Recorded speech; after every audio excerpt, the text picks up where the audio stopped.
الحمدللہ رب العالمین والصلاة والسلام علی سید الانبیاء والمرسلین اما بعد اعوذ باللہ من الشیطان الرجیم بسم اللہ الرحمن الرحیم یا ایہا الذین آمنوا کتب علیکم الصیام کما کتب علی الذین من قبلکم لعلکم تتقون صدق اللہ العظیم اللہم صلی وسلم علی نبینا محمد رب اشرح لی صدری ویسر لی امری واحلل عقدۃ من لسانی یفقہوا قولی واجعل لی وزیرا من اہلی آمین یا رب العالمین۔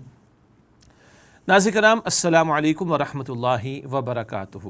آج کی آیت کے حوالے سے جس آیت کریمہ کا انتخاب ہم نے کیا ہے وہ سورۃ البقرہ کی آیت نمبر 183 ہے۔ اللہ رب العالمین نے اس مقام پر ارشاد فرمایا یا ایہا الذین آمنوا، اے وہ لوگوں جو ایمان لائے ہو، کتب علیکم الصیام، تم پر روزہ رکھنا فرض کیا گیا ہے، کما کتب علی الذین من قبلکم، جیسے کہ تم سے پچھلے لوگوں پر فرض کیا گیا تھا، لعلکم تتقون، تاکہ تم متقی بن جاؤ۔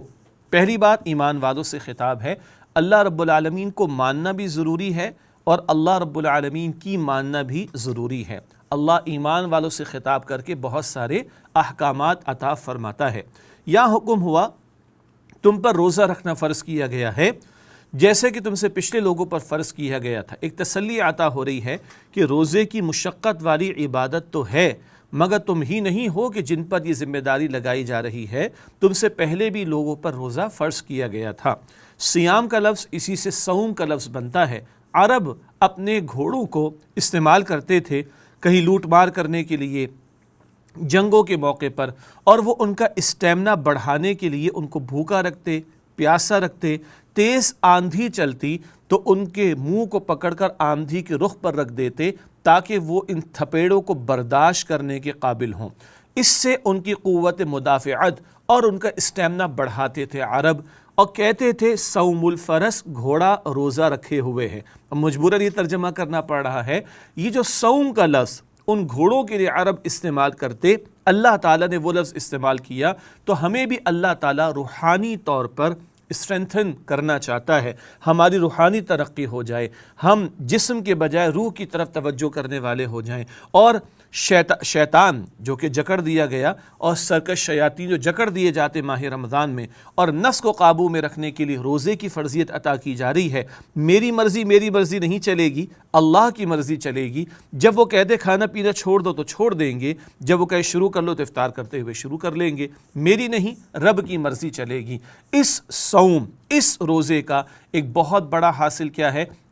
ہمارا اسٹیمنا بڑھے، ہماری اسٹرینتھ بڑھے، ہماری روحانی ترقی ہو سکے، اور آیت کریمہ کے آخر میں فرمایا لعلکم تتقون، تاکہ تم متقی بن جاؤ۔ تقویٰ کسے کہتے ہیں؟ اللہ کا خوف اور ڈر۔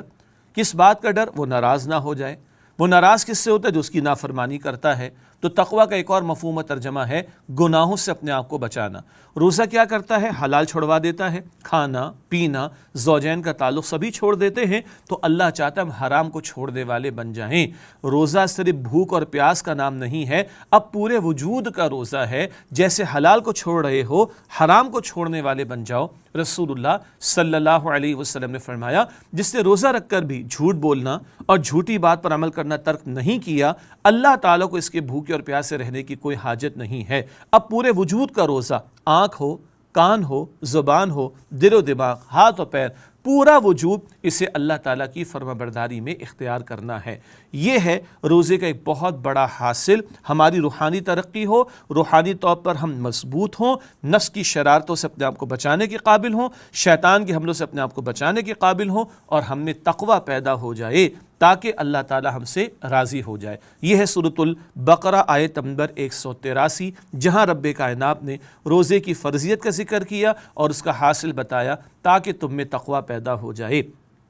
اللہ تعالیٰ ماہ رمضان کے روزے ہمیں پورے ذوق و شوق سے رکھنے اور ان روزوں کی حفاظت کرنے کی توفیق عطا فرمائے، اور حلال چھوڑے تو حرام کو چھوڑنے والا بنائے، اور اللہ تعالیٰ اپنے متقی بندوں میں ہم سب کو شامل فرمائے۔ آمین یا رب العالمین۔